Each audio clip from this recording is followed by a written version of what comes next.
friends, welcome to Madras சமையல். இன்னைக்கு நம்ம மெட்ராஸ் சமையல்ல நம்ம எல்லாருக்குமே ரொம்ப விருப்பமான நம்ம எப்ப கேட்டாலும் நம்மளோட ஃபேவரட்டான பரோட்டா எப்படி பண்றதுன்னு பார்க்கலாம். இத வந்து நம்ம வீட்ல ரொம்ப சூப்பரா சுலபமா செஞ்சு முடிச்சிடலாம். இது பண்றதுக்கு நமக்கு நேரம்லாம் அவ்வளோ ஆகாது. ஆனா வந்து கொஞ்ச நேரம் ஊற வைக்கிறதுக்கு நமக்கு டைம் ஆகும். இத வந்து நம்ம எவ்வளவு தூரம் ஊற வைக்கிறோமோ அவ்வளவு தூரம் மாவு வந்து நம்ம சொல் பேச்சு கேட்டு அவ்வளோ சாஃப்டா வரும். அப்படியே கடையில வாங்கக்கூடிய டேஸ்ட் நமக்கு கிடைக்கும். இப்போ இதை வந்து நம்ம செய்ய ஆரம்பிச்சிடலாம். இது பண்றதுக்கு நான் இன்னைக்கு வந்து 2 கப் மைதா மாவு எடுத்திருக்கேன். இது வந்து 250 கிராம். இதுல வந்து நமக்கு 6 பரோட்டா கிடைக்கும். அப்படி இல்லைன்னா எல்லாத்தையுமே வந்து நம்ம டபுள் பண்ணிக்கலாம். 2 கப் மைதா மாவு இதை வந்து ஒரு பவுல்ல மாத்திக்கலாம். கூடவே 1 டீஸ்பூன் சர்க்கரை, 1 டீஸ்பூன் உப்பு, 1 டேபிள் ஸ்பூன் பால், அப்புறமா 1 முட்டை. இதை வந்து நல்லா பீட் பண்ணி உள்ள சேர்த்துக்கலாம். அப்போதான் எல்லா பக்கமும் நல்லா மிக்ஸ் ஆகும் ஈஸியா. எல்லாத்தையும் சேர்த்துட்டு ஒரு வாட்டி நம்ம கலந்ததுக்கு அப்புறமா கொஞ்சமா தண்ணி சேர்த்து இதை வந்து நம்ம பிசைஞ்சு வச்சிடலாம். கலந்தாச்சு. இப்போ இதில் வந்து நம்ம தண்ணி சேர்க்கலாம்.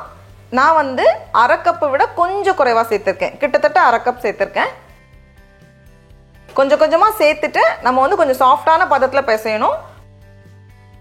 இப்போ எல்லாமே நல்லா சேர்ந்து வந்திருக்கு, நல்லா சாஃப்டா இருக்கு. இப்போ இதை வந்து ஒரு ஒர்க் சர்ஃபேஸ்ல மாத்திட்டு ஒரு 10 நிமிஷம் போல நம்ம நல்லா பிசையணும். நம்ம எவ்வளவு தூரம் பிசைறோமோ அவ்வளவு தூரம் சாஃப்டா வரும். இப்போ பாருங்க, ஃபர்ஸ்ட் இருந்ததை விட நல்லா சாஃப்டா வந்திருக்கு. அப்படியே ரொம்ப நல்லா இருக்கு.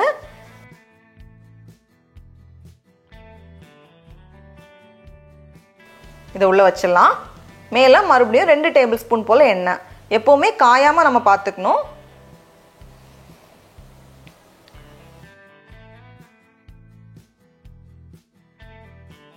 அதுக்கு மேலே ஒரு ஈரமான துணியை போட்டு மூடி வச்சிடலாம். அப்போ காயாது. இனி இதை வந்து நம்ம ஊற வைக்கணும். மினிமம் 2 மணி நேரம் போல் ஊற வச்சுக்கோங்க. 2லேருந்து 4 மணி நேரம் போல் நம்ம ஊற வச்சுக்கலாம். நம்ம எவ்வளோ தூரம் ஊற வைக்கிறோமோ அவ்வளோ தூரம் மாவு வந்து நல்லா விரிஞ்சு நல்லா சாஃப்டாக வரும். இருக்கட்டும். இப்போ ஓப்பன் பண்ணி பார்த்துடலாம். இப்போ இதை வந்து சின்ன பந்தா ஒரு 6 பாலாக பிரிக்க போகிறேன். இந்த மாதிரி கைக்கு நடுவில் வச்சு அழுத்தினாலே அழகா வந்துடும்.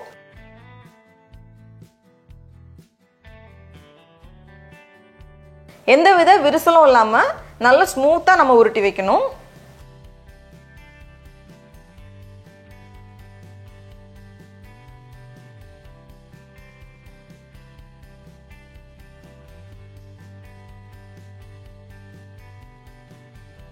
ஆறையும் அழகா பிரிச்சாச்சு. இதில் வந்து போதுமான அளவு எண்ணெய் இருக்கிறதுனால நான் எக்ஸ்ட்ரா எண்ணெய் சேர்க்கல. ஒருவேளை உங்களுக்கு எண்ணெய் தேவைப்பட்டதுன்னா சேர்த்துக்கோங்க. காயாமல் நம்ம பார்த்துக்கணும். இப்போ எண்ணெயில் ஒரு வாட்டி புரட்டிட்டு மறுபடியும் மூடி போட்டுடலாம். இதை வந்து மறுபடியும் ஒரு 30 நிமிஷத்துலேருந்து 1 மணி நேரம் போல் அப்படி வச்சுக்கோங்க. அப்போ இன்னும் நல்லா சாஃப்டாக வரும். இருக்கட்டும். இப்போ இன்னும் நல்லா மிருதுவாக இருக்குது. நம்ம வந்து ஒரு ஒர்க் சர்ஃபேஸில் மாற்றிட்டு இதை வந்து உள்ளங்கை வச்சு நல்லா அழுத்தி நல்லா விரிச்சிட வேண்டியது தான்.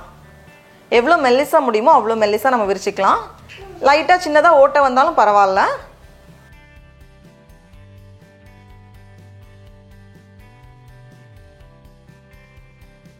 மேலே வந்து தேவைப்பட்டால் லைட்டாக எண்ணெய் தடவிக்கோங்க. ரொம்ப தேவையில்ல, லைட்டாக தடவிட்டு ஒரு பக்கத்தில் இருந்து அப்படியே நம்ம எடுத்தோம் அப்படின்னா அழகாக வரும். நம்ம வந்து அதிகமான நேரம் ஊற வச்சதுனால தான் இது வந்து விரிக்கிறதுக்கு ஈஸியாக இருக்கும். கம்மியான டைம் ஊற வச்சோம் அப்படின்னா இந்த அளவுக்கு விரிஞ்சு வராது. கொஞ்சம் திக்காக இருக்கிற மாதிரி இருக்கும். இப்போ ஒரு பக்கத்தில் அப்படியே நம்ம எடுத்துட்டு சுருட்டிட வேண்டியது தான். கடைசியாக இந்த ஓரத்தை உள்ளே டக் பண்ணிடலாம். இப்போ பாருங்க, உள்ளே வந்து அந்த காற்று இருக்கும். அப்போ வந்து நம்ம வேக வச்சு எடுக்கும்போது அவ்வளோ நல்லா வரும். இதே மாதிரி நம்ம ஆறையும் ரெடி பண்ணி வச்சிடலாம். அவ்வளோதான். மறுபடியும் இதை வச்சுட்டு உடனே பண்ணணும்னா பண்ணலாம். இல்லை வந்து ஒரு 10லேருந்து 15 நிமிஷம் போல் வச்சுக்கலாம். நம்ம எல்லாமே அழகா ஊறி ரெடியா இருக்கு. இனி இதை வந்து நம்ம விரிச்சிட வேண்டியதுதான். பன் பரோட்டாங்கிறதுனால கொஞ்சம் பருமனாவே வச்சுக்கலாம் நம்ம. இப்போ இதுல இருந்து ஒன்று எடுத்து கை வச்சு ஒரு அழுத்து. ரொம்ப விரிக்க தேவையில்ல, லைட்டா ஒரு அழுத்து அழுத்தினாலே போதும்.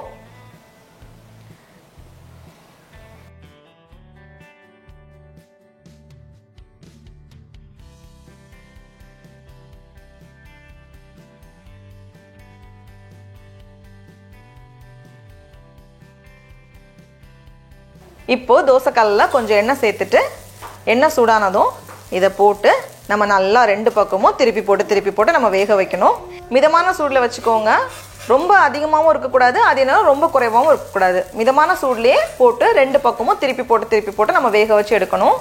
அப்போ தான் உள்ள நல்லா வெந்து வரும்.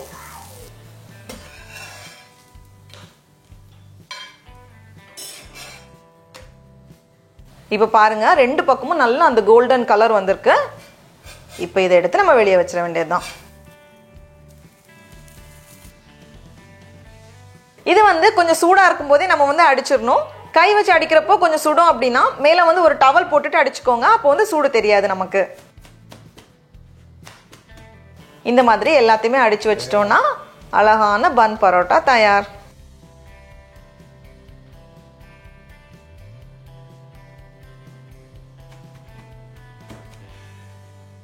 டடா! நம்மளோட சுவையான பன் பரோட்டாலாம் ரொம்ப சூப்பராக அழகாக தயாராகிடுச்சு. நல்லா சாஃப்டாக வந்திருக்கு. இப்போ இதை நம்ம டேஸ்ட் பண்ணி பார்க்கலாம்.